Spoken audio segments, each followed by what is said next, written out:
નમસ્કાર દર્શક મિત્રો, વિંડિયાની શું તમે જાણો છો ની સિરીઝ સાથે હું છું દક્ષા. દર્શક મિત્રો, ભગવાન શ્રી કૃષ્ણનું નામ રાધા રાણી વિના અધૂરું છે અને જ્યારે પણ પ્રેમની વાત આવે છે ત્યારે રાધા કૃષ્ણના પ્રેમનું પ્રથમ ઉદાહરણ આપવામાં આવે છે. પરંતુ શું તમે જાણો છો કે શ્રી કૃષ્ણની પત્ની રાધાજી નહીં પરંતુ રૂકમણી હતી? તેમ છતાં કૃષ્ણજીની સાથે માત્ર રાધાજીની પૂજા કરવામાં આવે છે. તમને જણાવી દઈએ કે ભગવાન શ્રી કૃષ્ણ અને રાધા રાણીના લગ્ન થયા ન હતા. કૃષ્ણની રાધા સાથેની લીલાઓ અને રાધાની કૃષ્ણ માટે દીવાનગી કોઈનાથી છુપાયેલી નથી. આજે પણ લોકો તેમના અમર પ્રેમનું ઉદાહરણ આપે છે. ભલે તો એકબીજાના ક્યારેય થઈ શક્યા નહીં, તેમ છતાંય તેમના નામ એક સાથે લેવામાં આવે છે. આખરે એવું શું હતું જેના કારણે રાધા કૃષ્ણની પ્રેમ કથા અધૂરી રહી ગઈ? તો ચાલો જાણીએ રાધા કૃષ્ણના લગ્ન આખરે કેમ થઈ ન શક્યા.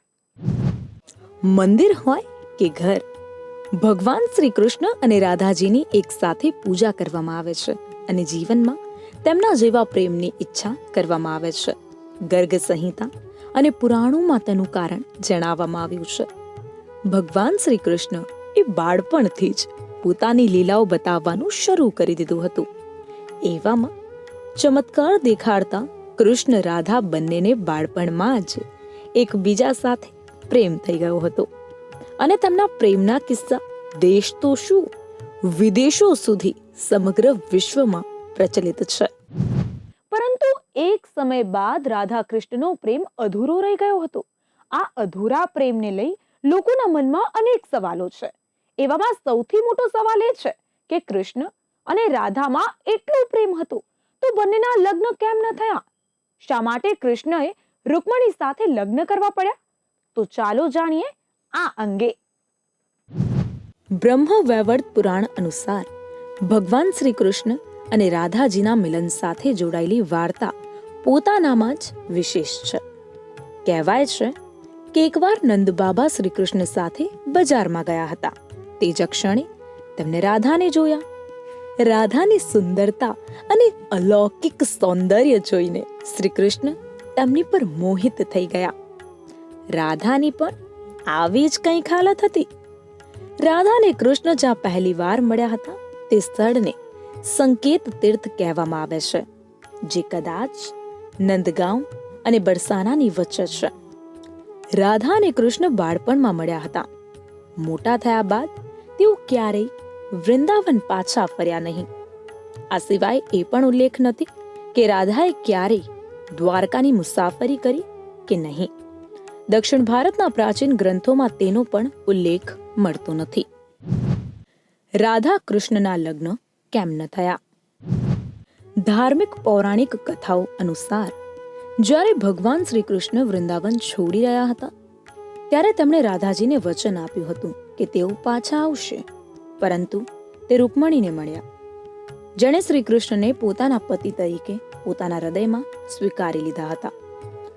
જ્યારે રૂકમણી બીજા કોઈ સાથે લગ્ન કરી રહી હતી ત્યારે કૃષ્ણ ત્યાં ગયા અને રૂકમણી સાથે લગ્ન કર્યા.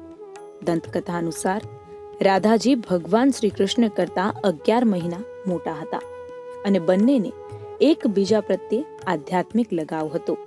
તેથી જ તેણે ક્યારેય લગ્ન કર્યા નથી. બ્રહ્મ વૈવર્ત પુરાણ મુજબ રાધાજીના લગ્ન યશોદાના ભાઈ રાયન ગોપા સાથે થયા હતા અને તે કૃષ્ણજીની મામી જેવી બની ગયા હતા. આ પણ એક કારણ છે કે રાધા કૃષ્ણના લગ્ન ન થઈ શક્યા. એવું માનવામાં આવે છે કે રાધાજીને ભગવાન શ્રી કૃષ્ણ માટે આધ્યાત્મિક પ્રેમ હતો અને તેથી તેણે પોતાનું ઘર છોડી દીધું, જે પછી તેમનો પડછાયો ત્યાં જ રહ્યો. અને એવું માનવામાં આવે છે કે ગોપાના લગ્ન રાધાજીના જ પડછાયા સાથે થયા હતા અને રાધાજીએ ક્યારેય લગ્ન કર્યા નથી.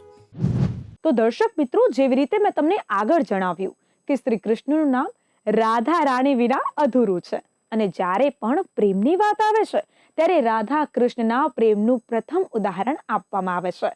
પરંતુ કૃષ્ણ અને રાધામાં એટલો પ્રેમ હતો તે છતાં બંનેના લગ્ન ન થયા, કારણ કે રાધાજીને ભગવાન શ્રી કૃષ્ણ માટે આધ્યાત્મિક પ્રેમ હતો અને બીજા ઘણા કારણોસર તેઓના લગ્ન થઈ શક્યા નહીં.